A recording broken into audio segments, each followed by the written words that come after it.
ouverte. Deux jeunes patients bénéficient de la générosité de la première dame de la République, Agagane Condé. Ils seront évacués sur la France pour recevoir des soins appropriés. Le marché central de Mandiana sera bientôt livré. Il est exécuté par l'entreprise Ampropress BTP. Ce nouveau marché impressionne déjà par la beauté architecturale. Mesdames et messieurs, bonsoir. Des prisonniers ont tenté de s'évader ce 9 novembre à la maison centrale située au cœur de la commune de Kalouma, le plus grand centre pénitentiaire du pays qui accueille environ 1500 détenus. Pour l'heure, la situation est sous contrôle des forces de sécurité. Cependant, une enquête judiciaire est ouverte pour situer les responsabilités. Reportage Sergent Alassane Diaby, correspondant de la presse militaire. Des coups de feu sont entendus aux environs de 9 h à la maison centrale de Conakry, provoquant ainsi une panique aux alentours de la sûreté dans le quartier Koronti, pour cause une tentative d'évasion des prisonniers. La situation est rapidement maîtrisée par les forces de l'ordre. Les autorités civiles et militaires à tous les niveaux se sont rendues sur les lieux afin de s'enquérir de la situation. Vous savez qu'en 2012-2013, il y avait une insécurité totale dans la ville de Conakry. Il a fallu une implication effective du président de la République qui avait eu en ce moment à réunir tous les hauts cadres des services de sécurité pour définir une nouvelle stratégie. C'est depuis lors, vous savez qu'il y a eu les patrouilles mixtes renforcées par l'armée, police et gendarmerie renforcées par l'armée. Au jour d'aujourd'hui, il y a la calmie. Mais tous ces grands criminels depuis 2012 qui sont là ne sont pas encore jugés. Nombreux sont parmi eux ceux qui ont pu s'échapper. Heureusement, nous avons eu quand même à mettre la main sur eux. Vous les voyez, il y a plus de 80-90 aujourd'hui qui sont récupérés. Mais vous précisez très bien, il s'agit d'une tentative d'évasion qui a eu lieu ce matin suite à un mouvement de mécontentement général des prisonniers. À ce stade de choses, c'est que plus ou moins ce mouvement de mécontentement est maîtrisé et les enquêtes sont ouvertes par rapport à cela. Mais comme vous le savez, la tentative d'évasion est prévue et punie par le code pénal. Donc il faudrait bien qu'il y ait eu une information judiciaire sur cette affaire pour que nous sachions les tenants et les aboutissants de cette tentative d'évasion. Pour l'heure, il est difficile de chiffrer le nombre de prisonniers évadés. Toutefois, la traque de ces fugitifs se poursuit. Je voudrais encore une fois rassurer l'ensemble des populations que ce qui se passe actuellement à la sûreté, que les populations peuvent rester tranquilles. Les populations ont un État et l'État, c'est la police, c'est la gendarmerie. Ces deux institutions sont en train de faire leur travail avec brio. Les autorités des services de défense et de sécurité appellent les populations au calme et à la sérénité. Éducation, les élèves ont repris le chemin de l'école sur toute l'étendue du territoire national. Le ministre de l'Enseignement préuniversitaire et de l'Alphabétisation a sillonné ce matin quelques établissements de la Basse-Côte, notamment à Koya et à Fria, pour s'enquérir du démarrage effectif des cours. Reportage Amadou Touré. C'est à Koya et Fria que le ministre de l'Enseignement préuniversitaire et de l'Alphabétisation a supervisé la rentrée des classes. Elle est intervenue après 2 reports dus à l'élection présidentielle du 11 octobre. Dans les écoles des 2 préfectures sillonnées, le responsable du département a constaté le sérieux et la rigueur dans l'application des consignes en vigueur relatives à la reprise des cours. Sur l'ensemble des différentes écoles que j'ai pu visiter et puis en tenant compte des informations que j'ai eues de l'intérieur, c'est que les choses se passent très bien au niveau de chacune de nos écoles, le dispositif sanitaire.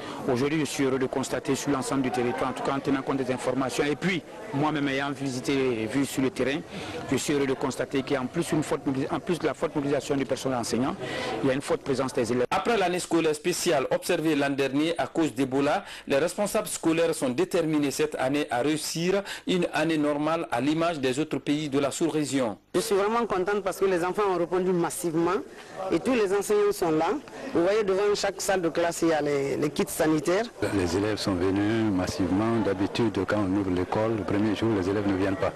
Mais aujourd'hui dans toutes les salles, il faut voir, ils sont là. Ça c'est une victoire de l'éducation. À Koya et Fria, l'équipe ministérielle de supervision de la rentrée des classes a estimé à 95% la présence des élèves et enseignants dans les écoles. Rentrée scolaire 2015-2016 à Siguirin, les cours ont effectivement démarré avec beaucoup d'engouement. Notre reporter Ansouman Toumani Kamara, présent sur place, a fait le tour de certains établissements de la commune urbaine. Voici son compte-rendu. Dans les établissements primaires et secondaires de la préfecture aurifère Sigiri, les cours ont repris ce lundi dans le respect des mesures d'urgence sanitaire et avec la présence effective du corps enseignant. Les professeurs sont en classe, ils sont venus, ils ont pris leur emploi de temps individuel, ils sont en classe. Mais très malheureusement, ce que nous avons constaté aujourd'hui, il y a des élèves, ils sont venus avec leur cahier, mais ils ne sont pas en tenue. Et nous avons fait passer l'information de salle en salle.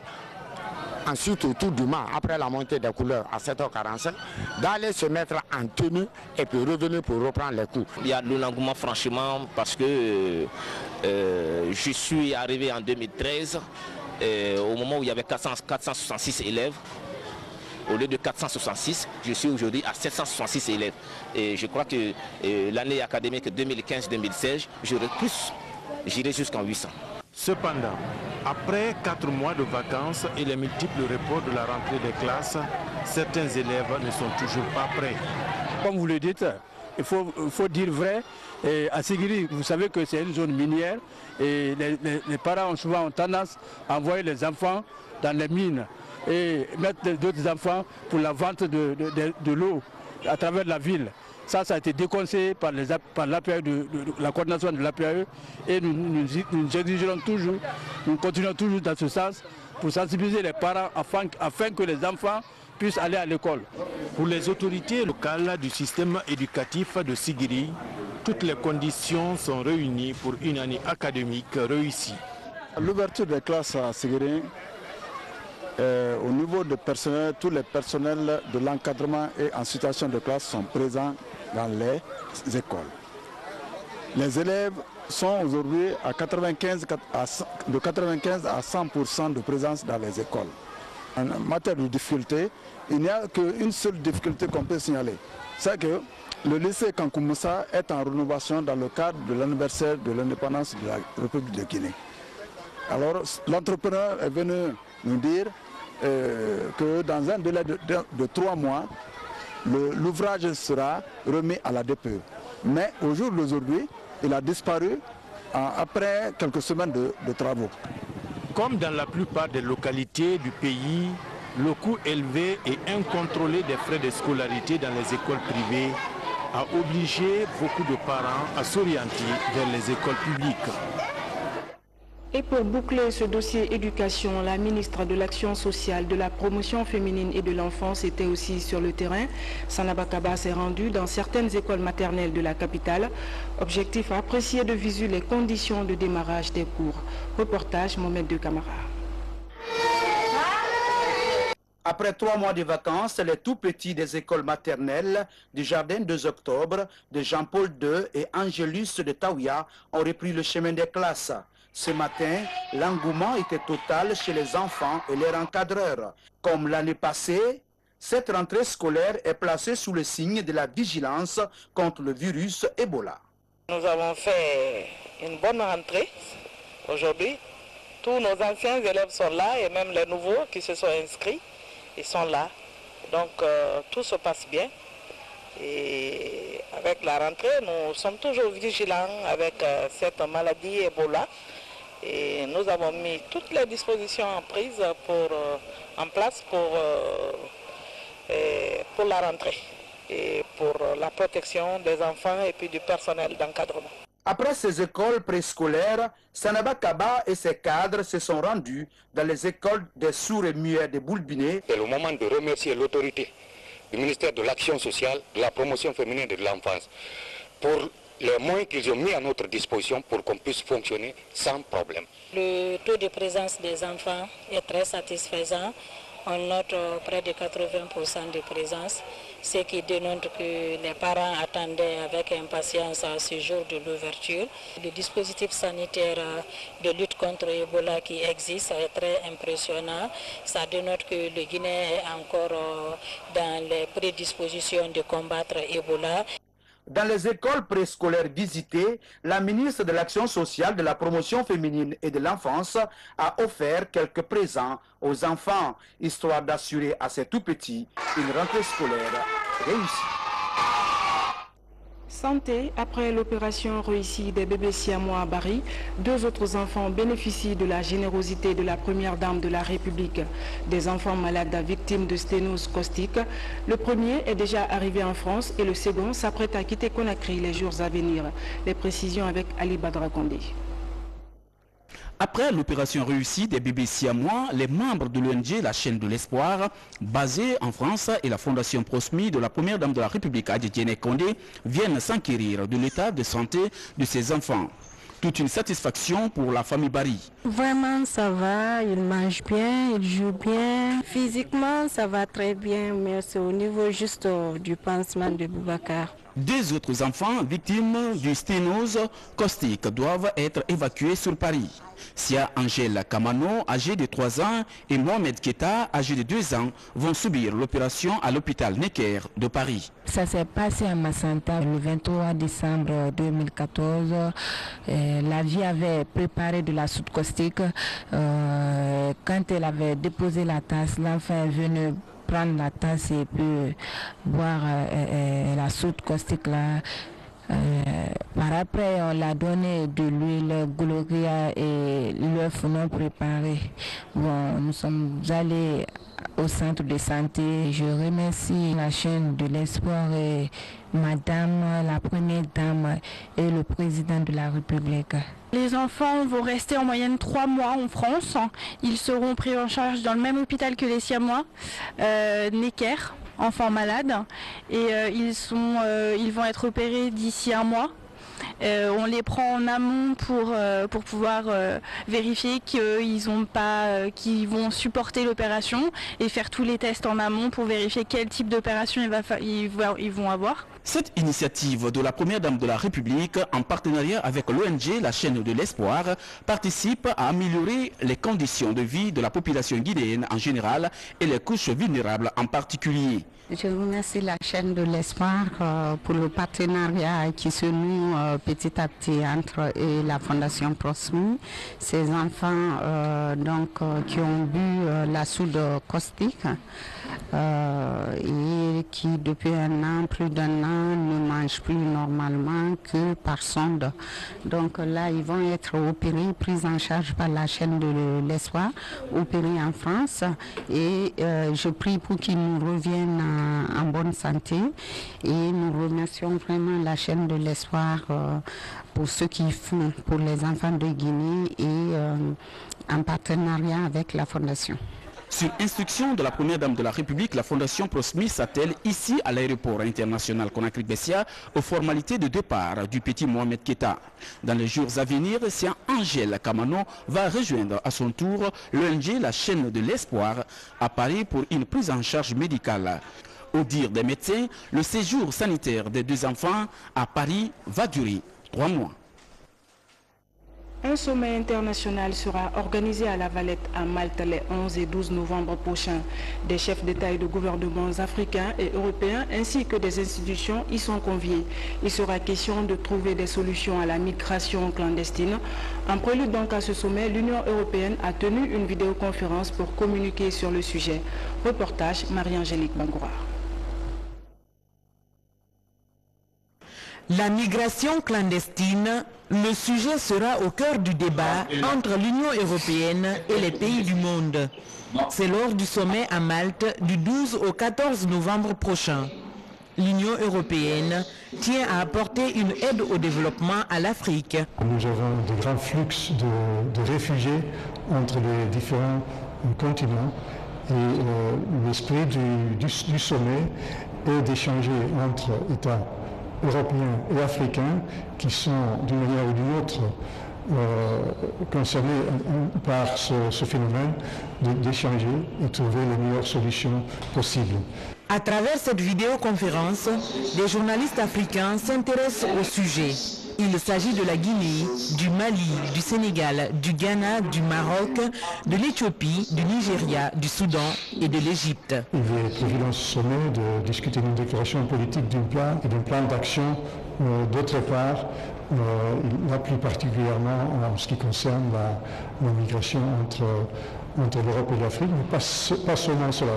Comme je disais, la migration et les difficultés qui sont liées aux différents flux de réfugiés sont un problème mondial qui demande une réponse mondiale. Tout le monde sur la planète doit s'y intéresser. La Guinée est l'un des pays d'origine de la migration clandestine à destination des États européens. Lors du prochain sommet à Malte, la Guinée ne sera pas en reste des solutions à apporter aux pays africains sur la migration clandestine. Puis le chef de l'État, professeur Alpha Condé, qui est actuellement à Paris, prendra part à ce sommet de Malte sur la migration clandestine le mercredi. Bientôt une usine de traitement de riz en Guinée. Cette volonté du chef de l'État se concrétise sur le terrain par la mise en valeur des centaines d'hectares de bas-fonds rizicultivables dans le district de Denquin, dans la préfecture de Bouquet. Elhadj Mamadou Diallo, opérateur économique et paysan par excellence, vient de mettre en valeur plus de 800 hectares destinés à la production nationale. Reportage Ibrahima Keita. Faire de la Guinée le grenier de l'Afrique subsaharienne dans les prochaines années. Cette vision du chef de l'État est partagée depuis des années par certains Guinéens. C'est le cas de cet opérateur économique amoureux de la terre, Elhadj Mamadou Bobo Diallo, plus connu sous le nom de Soukburema. De 100 hectares en 2003, ce paysan moderne est aujourd'hui à plus de 800 hectares de bas-fonds aménagés et mis en valeur dans ce domaine agricole de Sato, situé entre le chemin de fer de la CBG et le Rio Nunez. On a fait une culture de riz de 5 variétés. Cette variété, nous avons 2 variétés vietnamiennes, une variété de centre de Kilissi, une variété sahélienne et une variété locale du Kémé qui couvre les 70% de ces 400 hectares. Une évolution qui profite de nos jours à tous les villages riverains à travers des aménagements exploités à volonté par des paysans producteurs et certaines communes de l'État. Au début, le fondateur d'ici envoyait du riz importé, il partageait à tout le village. Bon, à un certain temps, il s'est dit, bon, voilà, moi-même je vais cultiver. Et comme il a commencé à cultiver, les gens venaient, d'autres venaient même récolter ce qu'ils peuvent et emporter chez eux. Et à un certain temps, on s'est dit, bon, il faut s'arrêter, il faut changer. Donc on a demandé à ceux qu'ils se regroupent, que les mitoyens, les villageois mitoyens se regroupent et qu'ils fassent leur propre champ. Avec notre assistance, bien sûr, en intrants, en semences, etc., etc. Si dans un passé récent, le riz produit ici était gratuitement offert, l'initiateur entend construire une rizerie pour une commercialisation à bas prix. Une production de 50 à 60 tonnes de riz net par jour. L'année dernière, nous avons fait 2 millions de tonnes de riz paddy. La solution qui reste, c'est les rizeries. Mais le chef de l'État est prêt à nous accompagner. Je crois que la balle est dans mon camp. Mamadou Bobo Diallo, tout comme le président de la République, pense que le salut de la Guinée passe par l'agriculture. Et pour encourager ses compatriotes, des centaines d'hectares sont aménagés et mis à la disposition des volontaires avec à la clé des herbicides et autres intrants agricoles. En séjour de travail dans la région de Bouquet, le ministre d'État, ministre des Mines et de la Géologie, s'est rendu dans ce domaine agricole pour évaluer l'impact de cet investissement sur les populations de cette localité. Non seulement il a des machines, mais il a également une main-d'œuvre très forte qui utilise la population locale. Et tout ça, ça contribue, à mon avis, à la réduction de la pauvreté, sans compter la nourriture qui est offerte. Donc on ne peut que l'encourager. Et pour plus d'impact sur la communauté, 200 femmes sont formées pour l'élevage et la transformation du riz en riz du pays. Dans ce périmètre, le seul handicap est le manque de moissonneuses, car ici, le riz est à maturité et 2 machines en mouvement ne peuvent pas assurer la récolte de 800 hectares. La préfecture de Mandiana sera bientôt dotée d'un marché central. Le chantier est exécuté par l'entreprise Mcopress BTP qui s'apprête déjà à faire la remise officielle. C'est dans le cadre de la construction des nouvelles infrastructures que doit afficher le 57e anniversaire de l'indépendance nationale. Reportage Kianos Mandialo. Dernier réglage avant la réception technique du nouveau marché central de Mandiana demain. La construction de l'infrastructure a duré 6 mois et mobilisé plus de 300 ouvriers avec l'entreprise Mohamed Construction. Prêt à être livré, il est le premier chantier à Mandiana qui a atteint un tel niveau d'exécution des travaux, à la grande satisfaction du bureau de contrôle. Des chantiers ont d'abord difficilement démarré ici à Mandiana. Il y a beaucoup de chantiers quand même qui ont accusé assez de retard. Mais ce chantier quand même nous a servi quand même d'exemple pour les autres. Alors on a toujours demandé aux autres de venir voir ce qui se passe au niveau du marché central de Mandiana. Le nouveau marché central de Mandiana est le fruit de l'initiative des fêtes tournantes voulues par le chef de l'État. Près de 600 personnes pourront s'installer sous ces 4 hangars et mener leurs activités commerciales dans un espace de 10 000 m² entièrement clôturé. 40 boutiques longent le côté, un système d'adduction d'eau est installé. Chaque jour, je reçois des remerciements. Chaque jour, les autorités locales me remercient et de la rapidité et de la façon dont les choses ont évolué. Et ils étaient très contents. Donc ça me pousse à aller plus vite. C'est ce qui m'a d'ailleurs poussé à aller vite.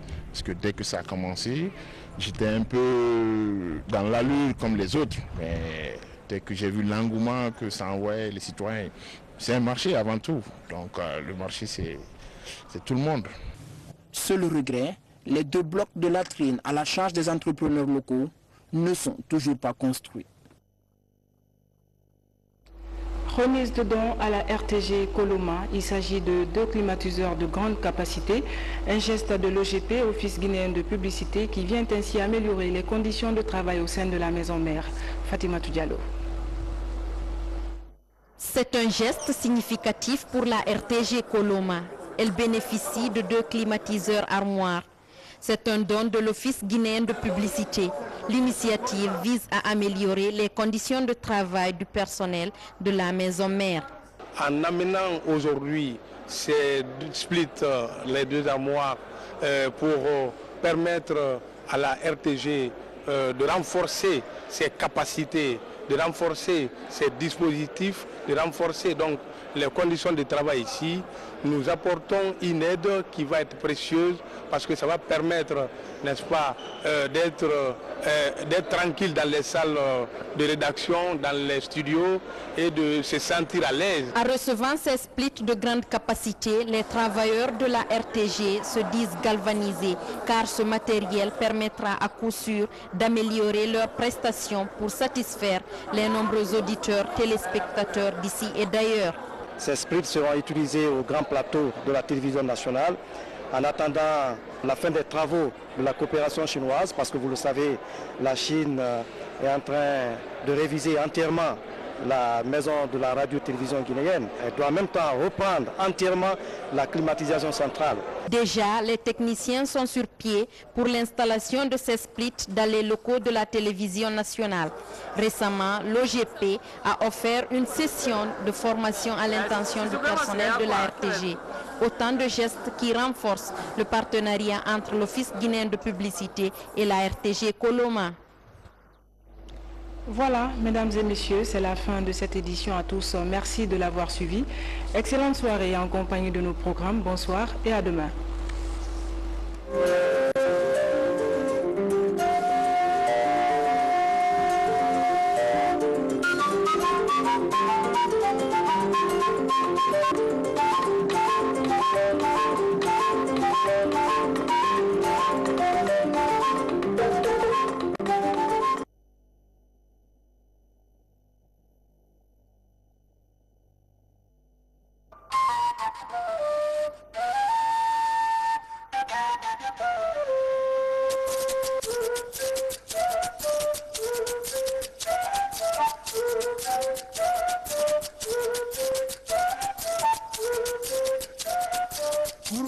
Move up.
Nyapeli ni alba, yimbe ben fofa, lo se mandila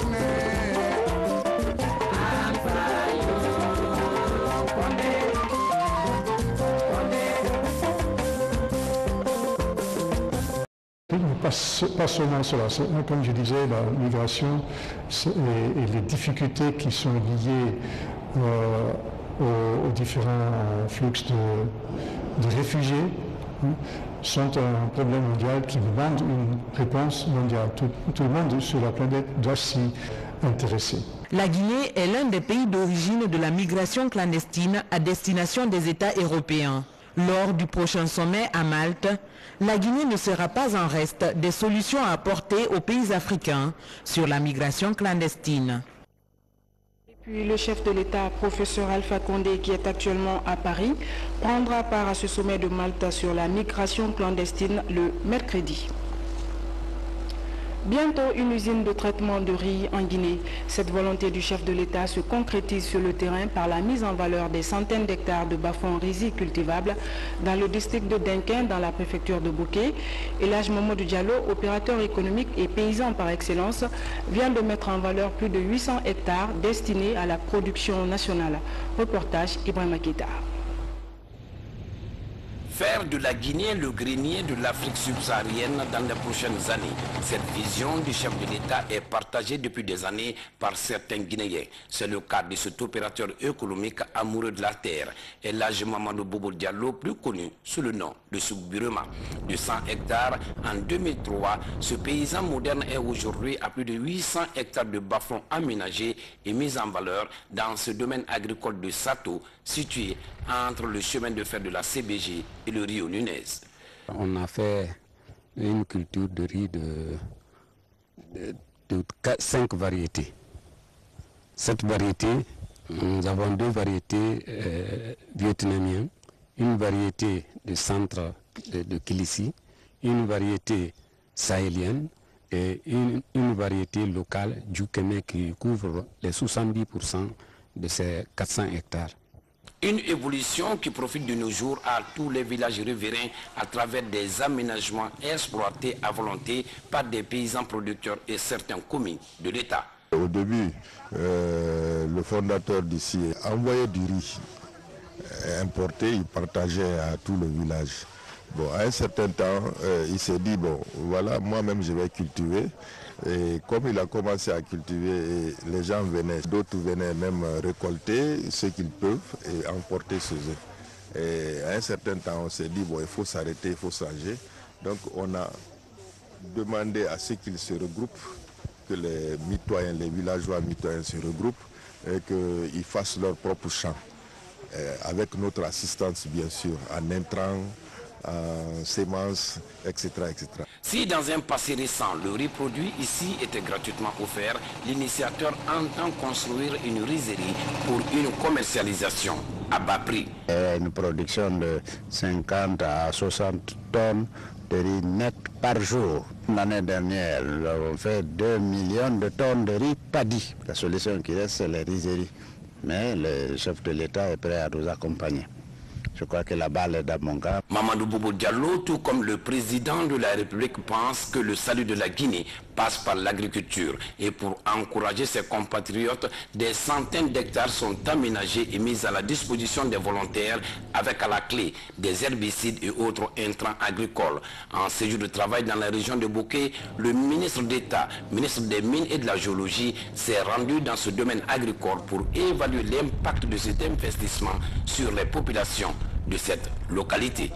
Non seulement il a des machines, mais il a également une main-d'œuvre très forte qui utilise la population locale. Et tout ça, ça contribue, à mon avis, à la réduction de la pauvreté, sans compter la nourriture qui est offerte. Donc on ne peut que l'encourager. Et pour plus d'impact sur la communauté, 200 femmes sont formées pour l'élevage et la transformation du riz en riz du pays. Dans ce périmètre, le seul handicap est le manque de moissonneuses, car ici, le riz est à maturité et 2 machines en mouvement ne peuvent pas assurer la récolte de 800 hectares. La préfecture de Mandiana sera bientôt dotée d'un marché central. Le chantier est exécuté par l'entreprise Mcopress BTP qui s'apprête déjà à faire la remise officielle. C'est dans le cadre de la construction des nouvelles infrastructures que doit afficher le 57e anniversaire de l'indépendance nationale. Reportage Kianos Mandialo. Dernier réglage. histoire d'assurer à ces tout-petits une rentrée scolaire réussie.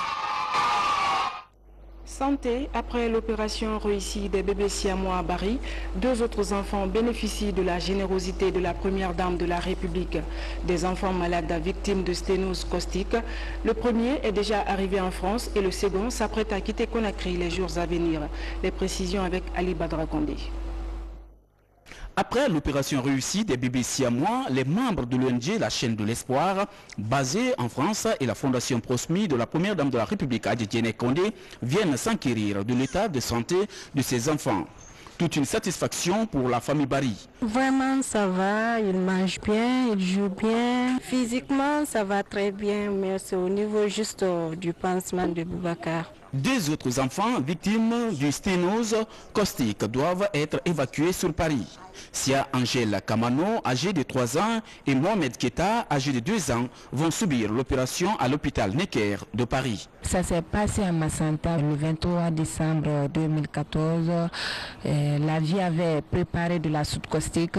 Quand elle avait déposé la tasse, l'enfant est venu prendre la tasse et puis boire la soude caustique là. Par après, on l'a donné de l'huile Gloria et l'œuf non préparé. Bon, nous sommes allés au centre de santé. Je remercie la chaîne de l'espoir et madame, la première dame et le président de la République. Les enfants vont rester en moyenne 3 mois en France. Ils seront pris en charge dans le même hôpital que les siamois, Necker, enfants malades. Et ils vont être opérés d'ici 1 mois. On les prend en amont pour pouvoir vérifier qu'ils vont supporter l'opération et faire tous les tests en amont pour vérifier quel type d'opération ils vont avoir. Cette initiative de la première dame de la République, en partenariat avec l'ONG La Chaîne de l'Espoir, participe à améliorer les conditions de vie de la population guinéenne en général et les couches vulnérables en particulier. Je remercie la Chaîne de l'Espoir pour le partenariat qui se noue petit à petit entre et la Fondation Prosmi. Ces enfants qui ont bu la soude caustique et qui depuis plus d'un an ne mangent plus normalement que par sonde. Donc là, ils vont être opérés, pris en charge par la Chaîne de l'Espoir, opérés en France. Et je prie pour qu'ils nous reviennent en bonne santé.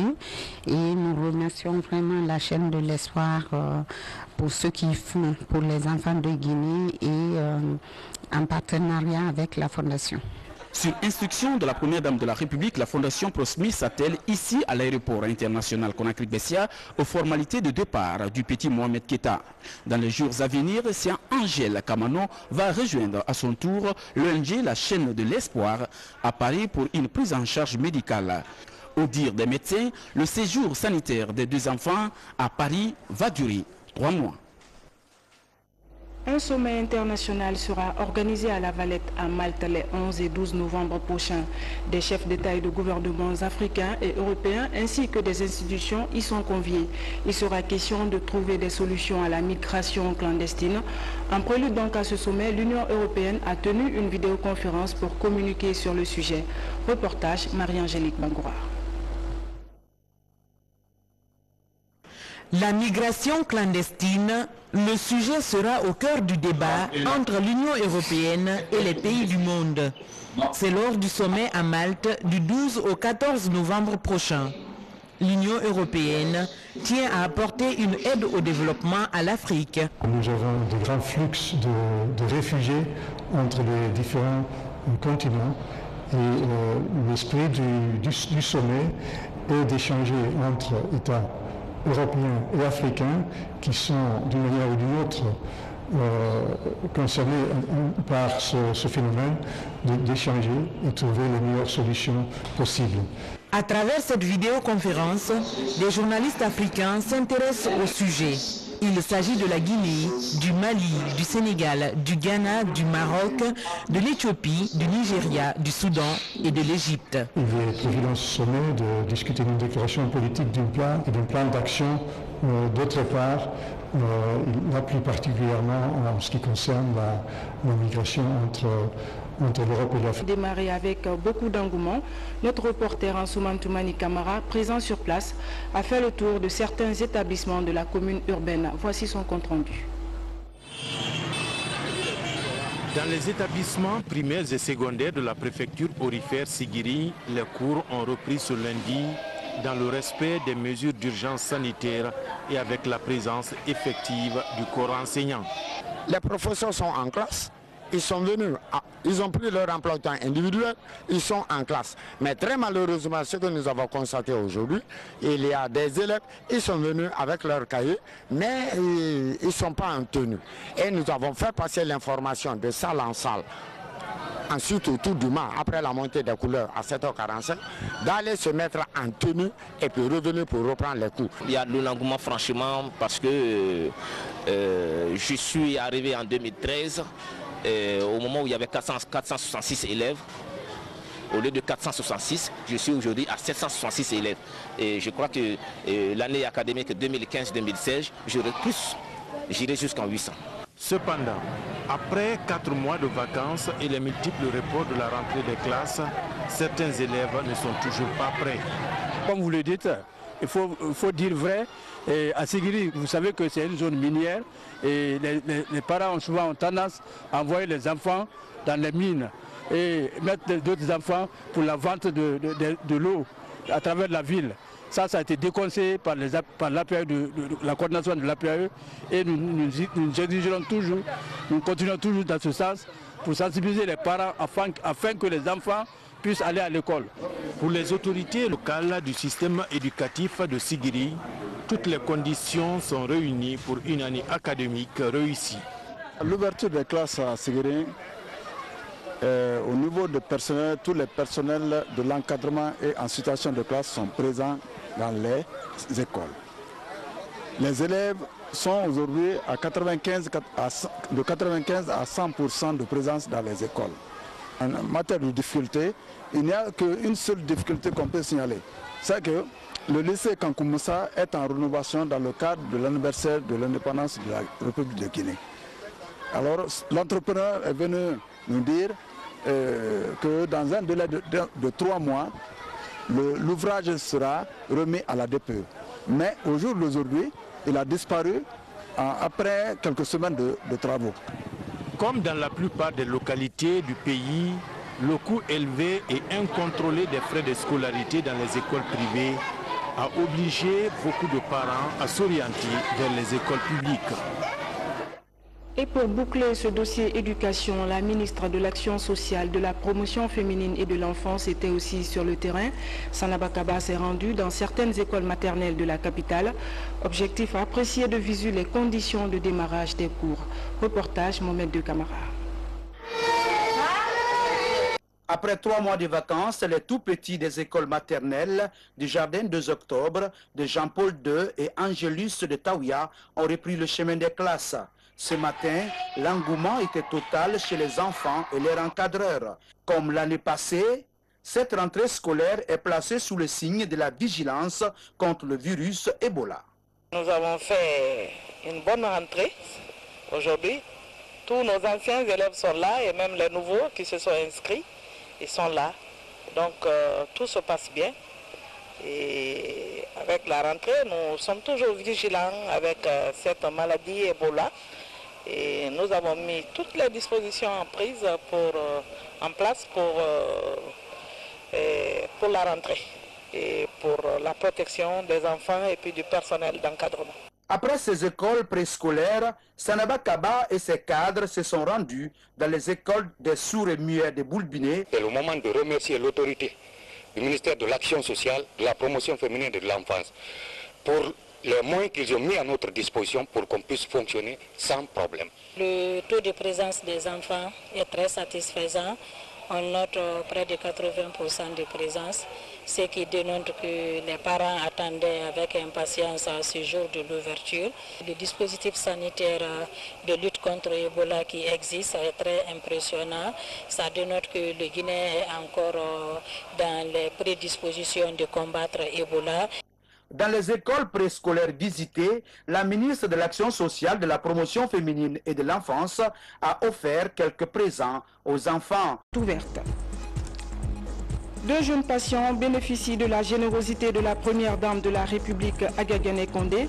Ils seront évacués sur la France pour recevoir des soins appropriés. Le marché central de Mandiana sera bientôt livré. Il est exécuté par l'entreprise Ampropress BTP. Ce nouveau marché impressionne déjà par la beauté architecturale. Mesdames et messieurs, bonsoir. Des prisonniers ont tenté de s'évader ce 9 novembre à la maison centrale située au cœur de la commune de Kalouma, le plus grand centre pénitentiaire du pays qui accueille environ 1500 détenus. Pour l'heure, la situation est sous contrôle des forces de sécurité. Cependant, une enquête judiciaire est ouverte pour situer les responsabilités. Reportage Sergent Alassane Diaby, correspondant de la presse militaire.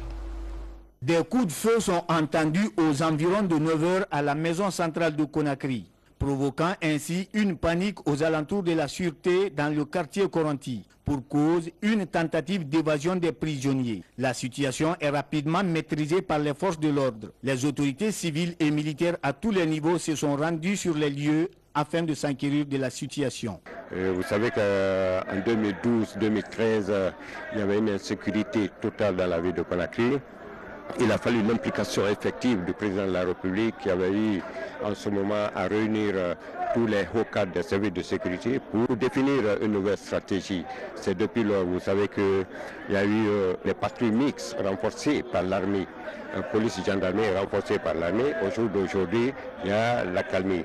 Mais tous ces grands criminels depuis 2012 qui sont là ne sont pas encore jugés. Nombreux sont parmi eux ceux qui ont pu s'échapper. Heureusement, nous avons eu quand même à mettre la main sur eux. Vous les voyez, il y a plus de 80-90 aujourd'hui qui sont récupérés. Mais vous précisez très bien, il s'agit d'une tentative d'évasion qui a eu lieu ce matin suite à un mouvement de mécontentement général des prisonniers. À ce stade de choses, c'est que plus ou moins ce mouvement de mécontentement est maîtrisé et les enquêtes sont ouvertes par rapport à cela.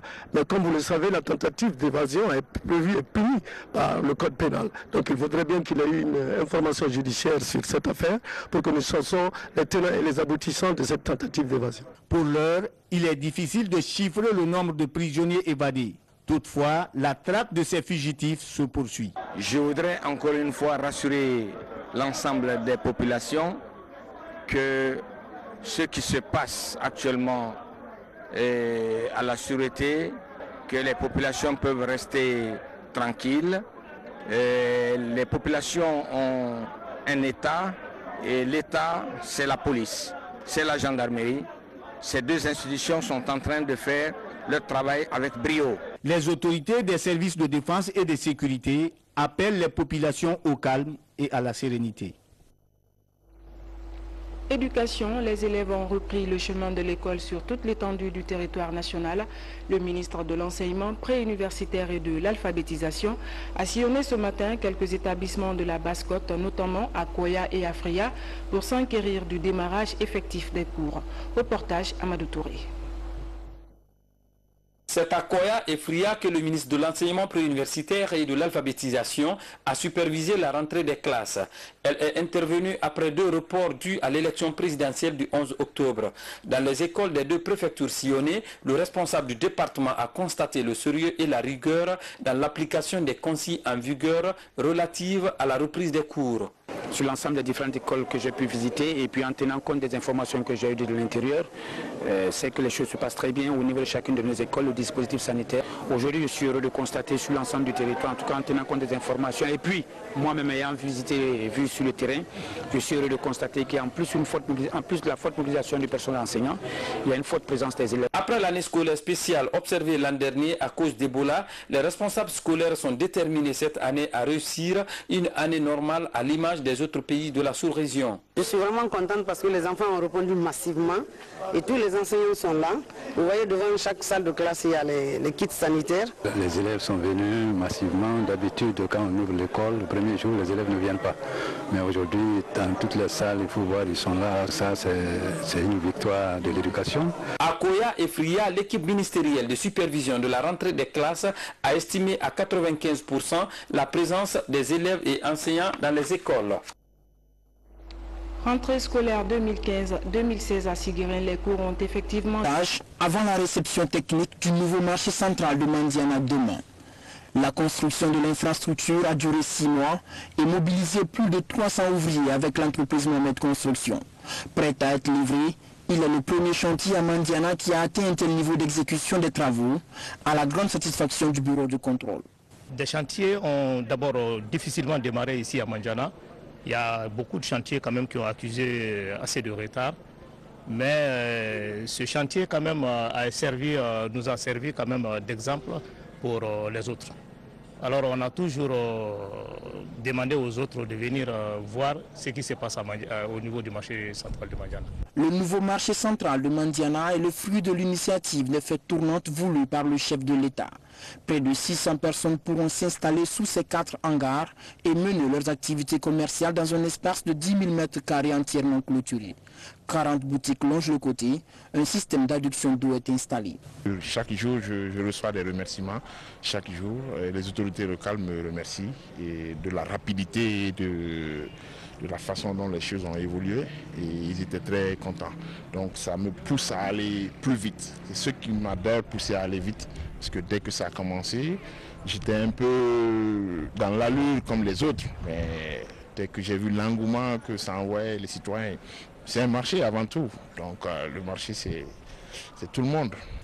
Seul regret, les 2 blocs de latrines à la charge des entrepreneurs locaux ne sont toujours pas construits.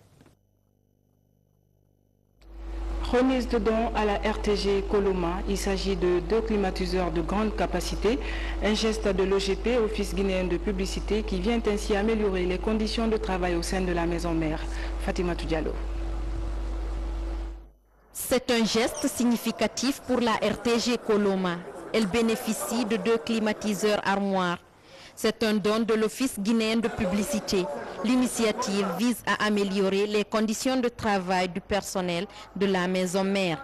En amenant aujourd'hui ces splits, les 2 armoires, pour permettre à la RTG de renforcer ses capacités, de renforcer ses dispositifs, de renforcer donc les conditions de travail ici, nous apportons une aide qui va être précieuse parce que ça va permettre, n'est-ce pas, d'être tranquille dans les salles de rédaction, dans les studios et de se sentir à l'aise. En recevant ces splits de grande capacité, les travailleurs de la RTG se disent galvanisés car ce matériel permettra à coup sûr d'améliorer leurs prestations pour satisfaire les nombreux auditeurs, téléspectateurs d'ici et d'ailleurs. Ces splits seront utilisés au grand plateau de la télévision nationale en attendant la fin des travaux de la coopération chinoise parce que vous le savez, la Chine est en train de réviser entièrement la maison de la radio-télévision guinéenne. Elle doit en même temps reprendre entièrement la climatisation centrale. Déjà, les techniciens sont sur pied pour l'installation de ces splits dans les locaux de la télévision nationale. Récemment, l'OGP a offert une session de formation à l'intention du personnel de la RTG.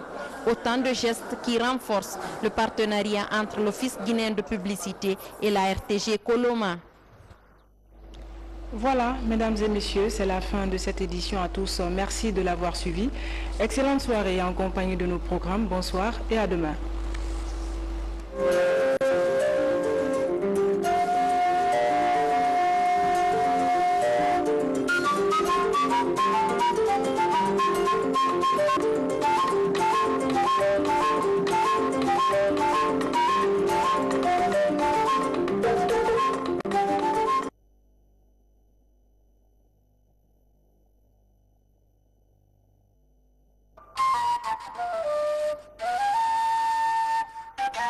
Bye.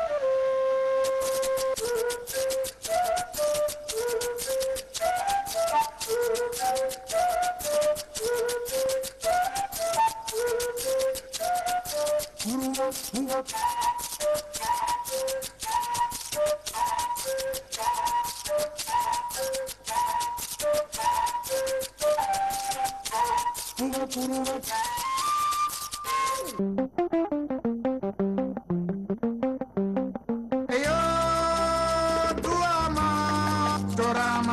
Allah ne uni hitago to jibon